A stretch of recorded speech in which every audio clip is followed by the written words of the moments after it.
Yan! Mga singko. Ngayong araw na to meron tayong kinuha mga ibon. Konti lang dahil nga kita nyo naman umulan. Pero ngayon lang siya halos minto. Pero kanina hanggang kahapon, nung isang araw, nung makalawa, talaga sobrang ulan. Dire-diretso, halos walang tigil, hihinto. Pero saglit lang. Tapos uulan na naman mga singko. Ganun talaga panahon. Tag-ulan na. Yun nga pala, ngayong araw na to, kumuha lang ako ng iilang piraso at pakita natin sa inyo bago natin sila ilabas. Konti lang sila pero mapagtsatsagaan na. Kasi medyo naubos na yung sa harap natin. Ayoko silang itambak doon mga singko dahil nga doon sa pwesto natin, pag nag-crowded, talagang nagkakasakit sila, nagkakasipon. Kaya kung ano yung nawala, yun lang halos ang kinukuha natin. Tapos tama na. Pag medyo naubos, kuha tayo ulit. Diba mga singko? So, ganun yung gagawin natin pag ganitong tag-ulan mga singko. Para hindi gaano nababakante yung mga kulungan natin doon sa pwesto. Para kahit paano may laman pa rin sila. Pero ayoko mag-crowded yung magtatambak ako dito ng sobrang dami tulad ng summer wag muna dahil nga nauulanan, magkakasakit lang. Diba? Ngayong araw na to, bago natin tignan yung mga kalapate, kamustahin natin yung pinapamigay natin. Pasensya na kayo, hindi tayo nakapag-upload kahapon sa sobrang busy. Hindi ko na rin nagawang videohan itong mga pamimigay natin. Kaya, napagpasyahan ko na. Dito ko na lang sa YouTube ipopost. Ngayon, sasabay ko na lang silang i-upload sa Facebook natin.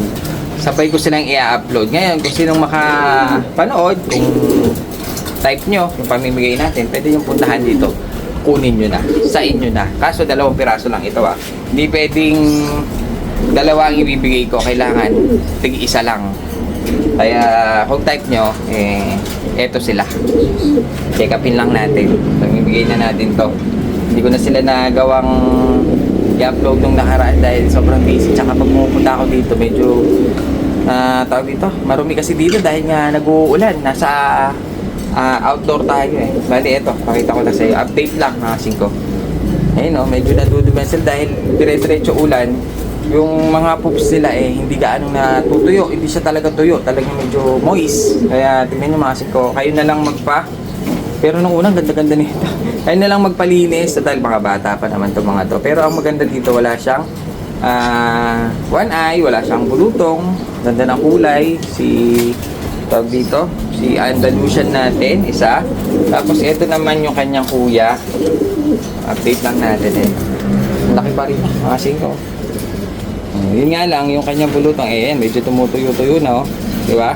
Pero ang ganda ng kulay nito. Kaya pa tong mas mapaganda pa kung aalagaan nyo lang. Pero maganda yung katawan niya. So yun, ito yung dalawa. Kung gusto nyo na silang mapunta dyan sa loob nyo, pwede nyo na silang daanan dito anytime. Basta mapanood nyo to. At dahan-dahan lang kayo dahil yung iba medyo nagmamadali. Dahan-dahan lang sana para wala maaksidente. Kasi iba nakamotor So yun ang gagawin natin ngayon. Silipin natin yung mga kalapati natin na pinagkukuha. Sakto, medyo sumigat ng konti yung araw.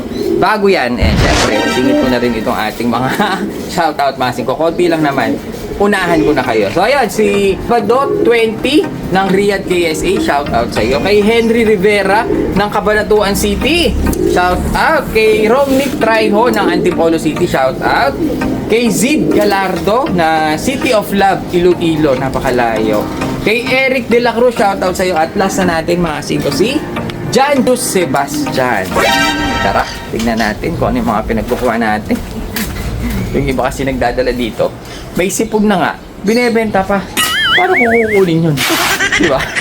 Yun yung ating opal mga singko, tignan nyo yung itsura niya. Mukha siyang hen. Ayan tignan mo, kung titignan mo yung opal natin, mukhang babae siya. Kaya pala, etong pineper natin, meron kasi tayong pineper dito mga singko, nakakainis. Ang tagal ko na silang pinagsasama. Nag-aaway ito. Yung ating tawag dito, yung rose na tinatawag nila. Napakaganda niya. Ito kak na kak ito. Sobrang barako.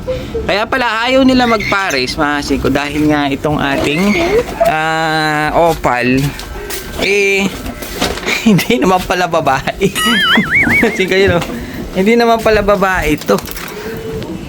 Lalaki pala siya. At nilagay natin tong isang hen natin na red bar na babae. Naglandi siya kasi ko, kak na kak pala itong nakuha nating, kala ko babae.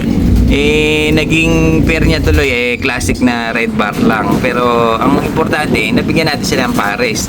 At saka nalaman natin, ang tagal natin pinagsasama, nalaman natin na lalaki pala siya, hindi pala siya hen, lalaki pala siya. Ang ganda pa naman niya, oh.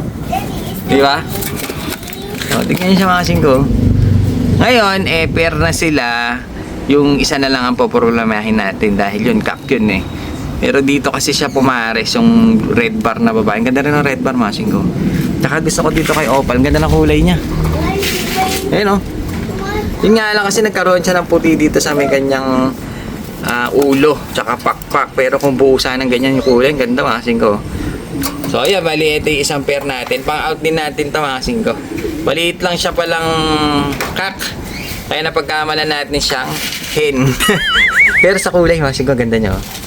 Ito yung mga sinaunang Opal na nung bagong labas sobrang mahal.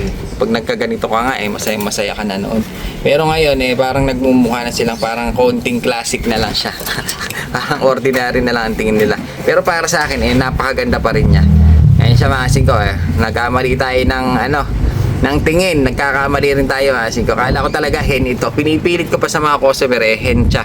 Kaso yun nga, mali. Kak pala siya. Wow, mali. Masing ko. Sa tagal natin nag-aalaga, talaga nagkakamali rin tayo. Tignan nyo naman kasi, mukhang hen na hen. Lit ng ulo niyan.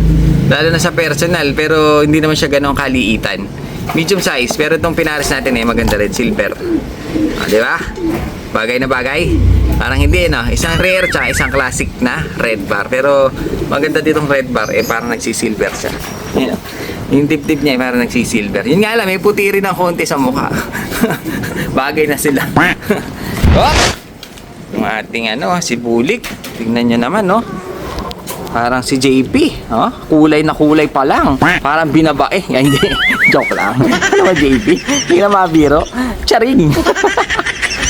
Tignan lang natin to. Dala ng tropa. Ay nako, napakuha tayo ng di oras dahil yung ating pwesto wala na laman. Mga 5 nakuha kasi para meron lang tayo paglalagyan. Pero ayoko talagang kumuha na ngayon dahil nga nakita nyo naman yung panahon, dire-diretso ulan, talagang yung mga ibon, tag dito malungkot. Pero buti na lang medyo maganda yung mga dinala ni tropa. At tignan natin mabuti kung ito, tignan nyo naman. Panalo to. Ang bungad pa lang. Saan ka pa? Ang liit na. Hindi pa ng ilong. Yung mga ganyan yung itsura na yan ng mga natitira talaga. Pambatagalan yan sa pwesto. Ha? Yung tipo umay na umay ka na nandiyan pa rin. Naipit pa yata. So, yan tayong isang hindi na siya pang pinali. Pang una lang ito. Pang una. Tapos ito. Ganda, oh. Tignan nyo naman, white top, parang dyan siya relax din ang datingan. Malaki ilong, oh. Lalaki, pero parang naka-commercial lang siya. Pero maganda, oh. Ganda ng kulay. Tapos ito mukhang hen. Kung ano madampot natin. Ito ganda rin, oh. White flight, blue bar. Mukhang sa tingin nyo, tingin ko babae. Oo, di ba? Malikot dancer. Pero mukhang lalaki. Kasing ko. Mukhang pumoporme, no? Mukhang pumoporme, Mukhang lalaki. Ang ganda na kulay nito. Ito. Tingnan natin to. Gray cell. Ito yung tinatawag nilang red gray cell. Pero parang may mga abo-abo siyang konti, oh. Hindi siya totaling pulang-pula lahat. May halo, may pula, may gray, may puti, tricolor. Masing ko, napakaganda. Mukhang lalaki, malaki, medyo bata nga lang. Itsura niya medyo bata. Gray cell. Kung meron tayong red gray cell, meron tayong totoong gray cell, oh. Uy, oh, tignan nyo, crested, oh. Yung iba tawag nila dito paloma. Yung iba kaya anong tawag dito pag may ganitong crested, oh? Punks! Yung iba punks.